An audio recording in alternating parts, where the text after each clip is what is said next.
Kerala school teachers association Kayamkulam ഉപജില്ലാ കമ്മിറ്റിയുടെ നേതൃത്വത്തിൽ പൊതുജനങ്ങൾക്കായി തണ്ണീർപ്പന്തൽ സ്ഥാപിച്ചു.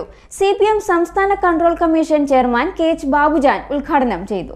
കേരള സ്കൂൾ ടീച്ചേഴ്സ് അസോസിയേഷൻ എന്ന KSTA കായംകുളം ഉപജില്ലാ കമ്മിറ്റിയുടെ നേതൃത്വത്തിൽ പൊതുജനങ്ങൾക്കായി തണ്ണീർപ്പന്തൽ സ്ഥാപിച്ചു. കായംകുളം ഉപജില്ലാ വിദ്യാഭ്യാസ ഓഫീസിന് മുന്നിലാണ് തണ്ണീർപ്പന്തൽ ഒരുക്കിയത്. തണ്ണീർപ്പന്തൽ CPM സംസ്ഥാന control commission chairman advocate KH Babujan ഉദ്ഘാടനം ചെയ്തു. വിദ്യാർത്ഥികളുടെ അതുപോലെ തന്നെ വിദ്യാർത്ഥി കുടുംബ കുട്ടികളുടെ പ്രശ്നം, അതുപോലെ കുട്ടികൾക്ക് സ്കൂളിൽ വരാൻ ആവശ്യമായ പഠനോപകരണങ്ങൾ കാര്യങ്ങളിലുണ്ടായിരുന്നു. വൈവിധ്യങ്ങളായ രൂപത്തിൽ വിദ്യാഭ്യാസ മേഖലയിൽ വിദ്യാർത്ഥികൾ വേണ്ടി സമൂഹത്തിന് വേണ്ടി ഒട്ടേറെ നിരന്തരമായി ഇതിൻ്റെ ഭാഗമായിട്ടാണ് ഇത് വേനൽക്കാലത്ത്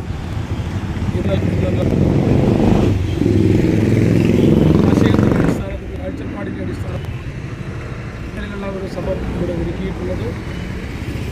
തീർച്ചയായിട്ടും ഇതുപോലൊരു ഘട്ടത്തിൽ ബഹുജനങ്ങൾക്ക് വളരെ കൂടുതൽ പ്രയോജനകരമാണ് ഇങ്ങനൊരു സംരംഭം. ദാഹിച്ച് ബുദ്ധിമുട്ടി വരുന്ന ആളുകൾക്ക് ഒരു ആശ്വാസമായി തണ്ണിമത്തനും കുടിവെള്ളവും ഉൾപ്പെടെ ഒരുക്കി ജനങ്ങൾക്കൊരു സംരക്ഷണം സഹായം നൽകുക എന്നുള്ളത് ഒരു വലിയ സമഗ്രതയുള്ള കാര്യമാണ്. അതിനേക്കാൾ ഉപരിയായ അതൊരു മനുഷ്യസ്നേഹപരമായിട്ടുള്ള പ്രവർത്തനം.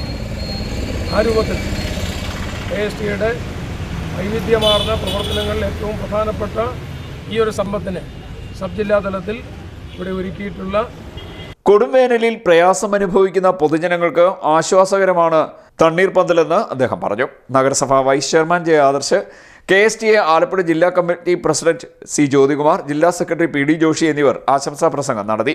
KSTA കായംകുളം ഉപജില്ലാ സെക്രട്ടറി D. കിരൺ സ്വാഗതം പറഞ്ഞു. ജില്ലാ നേതാക്കളായ Gopikrishnan, VS Anilkumar, G. Krishnakumar, P. Binu, K. Bineesh Kumar, Dhanya S. Venu, K. Vinod Kumar, V. Anil boss, Kayamkulam BPC ബിന്ദുപോൾ എന്നിവരും പങ്കെടുത്തു.